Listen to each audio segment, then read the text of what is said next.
ఇంకో విషయం చెప్పనండి, ప్రేమలు ఎలాంటి ప్రేమలు అని అంటే, ఒకటి కండిషనల్ తో కూడుకున్న ప్రేమలు కొన్ని ఉంటాయి, అలానే స్వార్థంతో కూడుకున్న ప్రేమలు. ఎందుకు ప్రేమిస్తున్నావు అని అంటే, అందంగా ఉంది కాబట్టి. ఒకవేళ అందం లేకపోతే ప్రేమించాడు. ఒకప్పుడు ప్రాణం ఇచ్చే ప్రేమల నుంచి ప్రాణం తీసే వాళ్ళగా మారిపోయారు, ఉన్మాదుల్లా మారిపోతున్నారు. ఉన్మాదులు, ప్రేమోన్మాదులు, మతోన్మాదులు చూస్తుంటాం కదా మనం. ఇది ఉన్మాదం.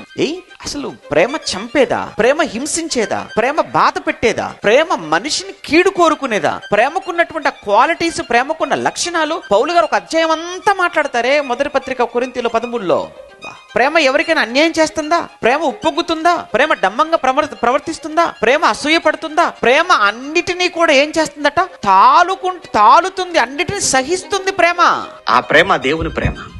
దేవుడు మన మంచి వాళ్ళమని ప్రేమించలేదు, మన చెడ్డ వాళ్ళమైనా ప్రేమించాడు.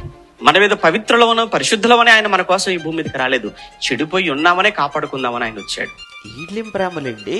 నువ్వు నన్ను ప్రేమించకపోతే చంపేస్తాను అని యాసిడ్ పోసేవాడు ఒకడు, కత్తితో పొడిచేవాడు ఒకడు, ఏమండి పీక తీసేసేవాడు మరొకడు, ముక్కలు చేసేవాడు ఇంకొకడు. ఏంటి ఎటెళ్ళిపోతుంది సమాజం? ఎంత దారుణమైన సంఘటన ఈరోజు మనం చూస్తున్నాం.